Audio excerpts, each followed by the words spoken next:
48 hours. That may be all that's left. Right now, as you're watching this, the USS Gerald Ford, the most powerful warship ever built, just entered the Strait of Gibraltar and is pushing east through the Mediterranean. At current speed, it'll be within striking distance of Iran by Thursday. In response, Iran did something it hasn't done in decades, not since the Iran-Iraq War of the 80s. They took over the single most important oil choke point on planet Earth and shut it down. But it's what happened next that has the entire world on edge. Tuesday morning, February 17th, Iran's Revolutionary Guard announced live-fire naval exercises in the Strait of Hormuz. Missiles launched from warships, missiles from coastal batteries, missiles from inland sites, all of them hitting targets inside the strait, while Tehran declared the waterway temporarily closed for safety and maritime concerns.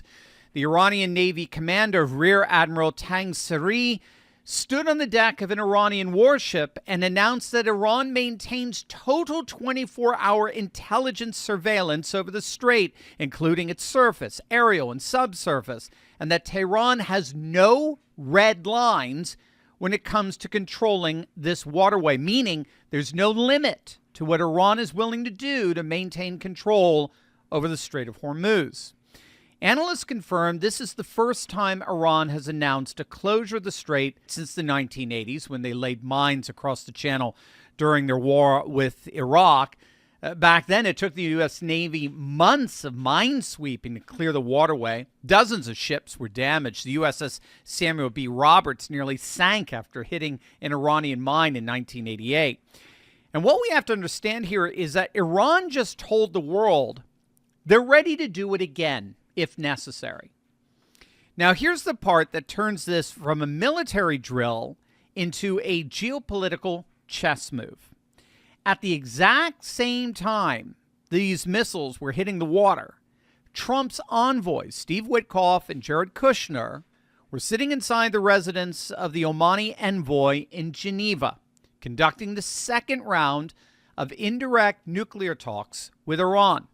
Now, the timing wasn't an accident. This was a message. Iran was telling Washington, you can send your negotiators, you can send your carriers, you can send your threats, but we control the choke point. And if you push us too far, the entire global economy pays the price.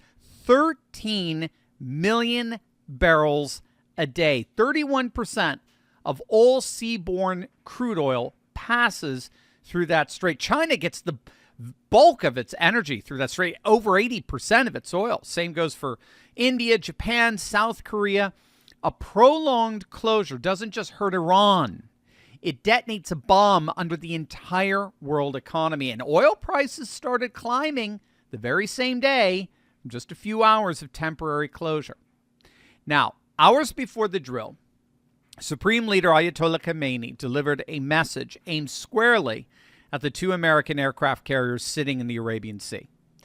He warned that the strongest army in the world might sometimes receive such a slap that it cannot get back on its feet. And he added, of course, a warship is a dangerous apparatus, but more dangerous than the warship is the weapon that can sink the warship into the depths of the sea. Now, he's talking there about anti-ship missiles. Iran has hundreds of them positioned along its coastline, the Khalij Fars, the Noor, the Qadr. Can they actually sink a U.S. supercarrier? Well, most analysts say that's extremely difficult given our layered defenses, but of course there's always the risk that they most certainly could cause serious damage and casualties. And the United States is not taking those words and actions lightly.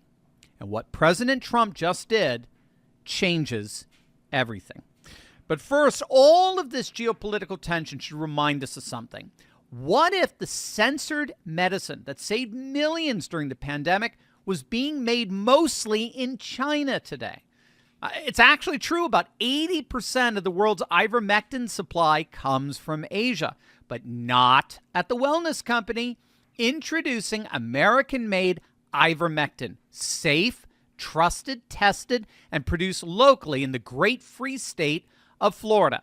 Ivermectin has been prescribed globally for more than 30 years and even earned the Nobel Prize in Medicine for its proven ability to eliminate parasites. But after success treating COVID, emerging research shows the wonder drug can help with everything from rosacea, arthritis, and even cancer. Most pharmacies charge $5 a tablet for 12 milligrams or less, but the wellness company is offering a higher 18 milligram dose for just $3.50 per tablet. You'll get a 6-month supply of 84 tablets, all at an unbeatable price. Just click on that link below and support American medicine and patriot doctors, not China's supply chain. Get your U.S.-made ivermectin today at twc.health/Turley and use code Turley to save $45 off plus free shipping. Click on that link below right now. We now have 40,000 troops in the region. The USS Abraham Lincoln carrier strike group was already in the Arabian Sea. 2 weeks ago, the Pentagon deployed the USS Gerald Ford, the most advanced warship ever built, to join it. That's 2 super carriers, 5 air wings across 5 countries, F-35s, F-18s, Tomahawk cruise missiles, and THAAD and Patriot air defense systems. That's the largest American military concentration in the Middle East in over 2 decades. And this buildup didn't come out of nowhere.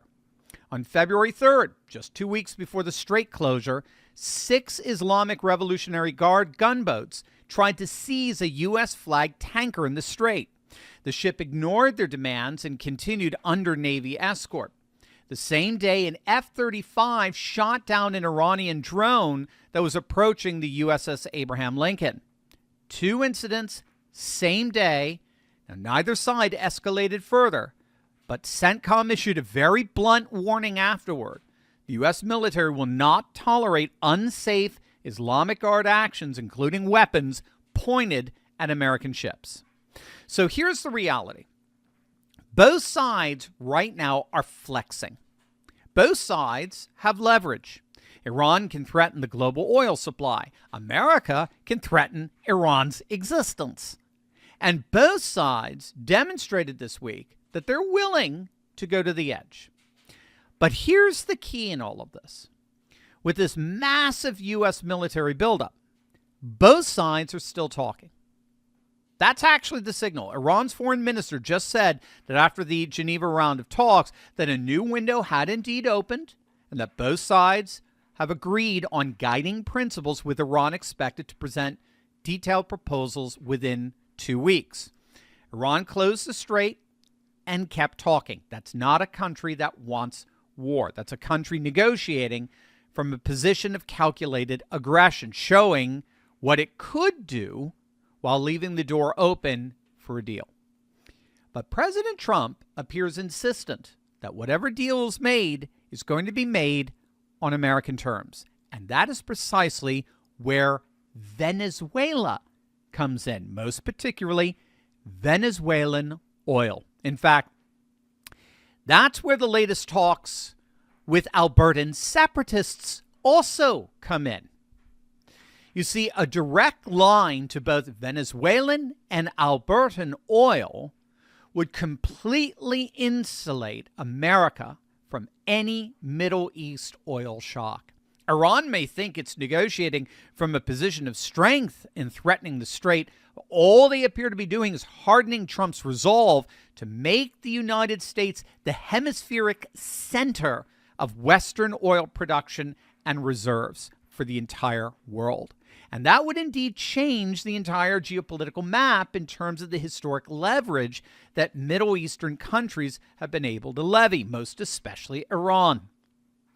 And so we'll obviously continue to watch very closely how things play out, especially in the next 48 hours.